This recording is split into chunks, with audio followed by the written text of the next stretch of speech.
Welcome, everyone. In this deep dive, we're exploring something, well, pretty profound. We are. It's an idea that can really shift how you see yourself. Yeah, it's this understanding that fundamentally you're valued, accepted, Yeah, just as you are. right. Not because of what you've achieved or, what you bring to the table. It kind of goes against the grain, doesn't it?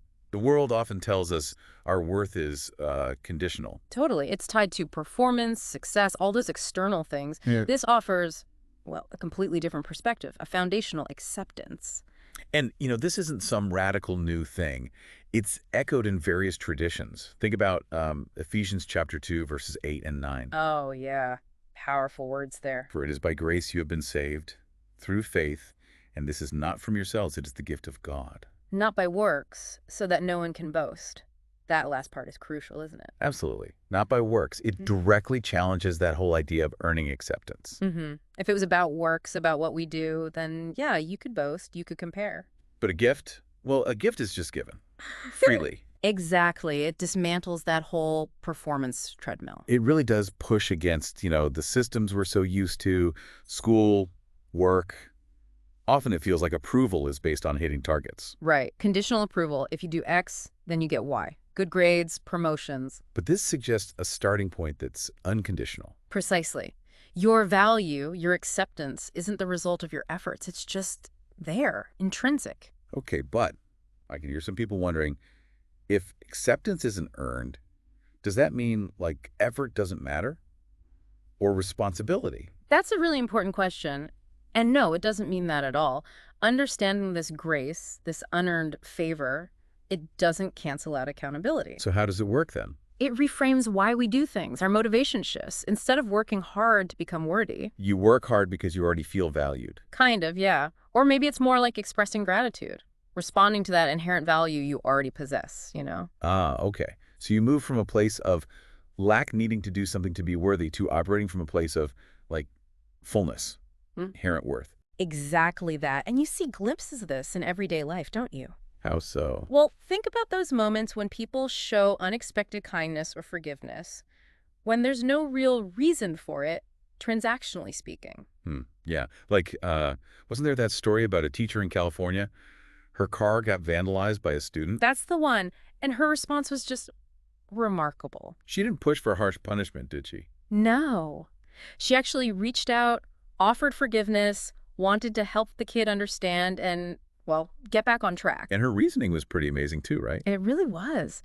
She apparently said something like, he didn't deserve my help, but I didn't deserve God's grace either. This was my chance to show it. Wow. That connects it right back. Recognizing that she felt she'd received something unearned.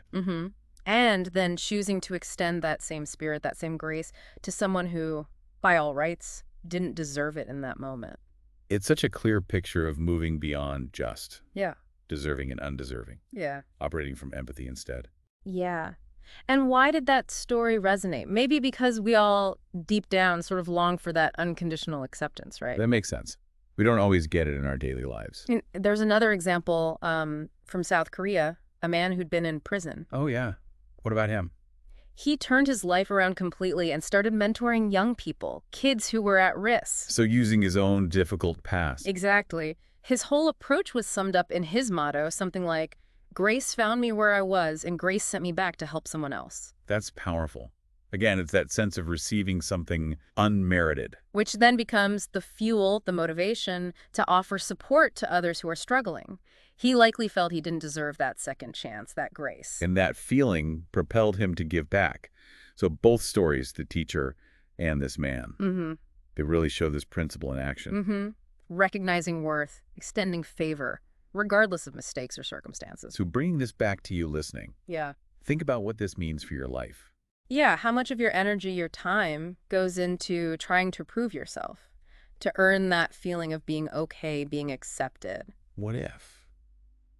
What if you could just let go of some of that striving? What if you could really lean into this idea that your value isn't performance-based, that it's already there? Again, it's not about being passive or avoiding responsibility. No, not at all. It's about that shift in motivation, acting not out of a need for approval, but from a place of maybe security, knowing you're already valued. So the core takeaway here really is you don't have to earn God's love. It's already yours. Grace isn't based on your performance, it's rooted in his heart. It's about who he is, not just what you do or don't do. And really getting that can be incredibly freeing, can it? Absolutely. It allows you to step off that endless treadmill of seeking validation, to accept yourself more deeply, and maybe others too. So here's something to think about today, a reflection question maybe. Okay. What Oh. part of your life or what part of you have you been trying to sort of fix before you feel you can really receive grace or love or acceptance? Hmm. That's a deep one. Like, I'll be worthy when I overcome this flaw, or I can accept love once I achieve that goal. Exactly. And the question is, how would it feel to just let that grace in today, right now, before the fixing Yeah. happens? Just to allow it. It's a powerful thought to sit with. It really is, because if we start to grasp that love and acceptance aren't the finish line, Right. Not the prize you win at the end. but the starting point, the foundation you stand on, well, that changes everything. So maybe the final thought is just consider that freedom. What does it truly mean to receive this unearned gift in your own life? How might that look day to day? Exploring that could be, well, life-changing.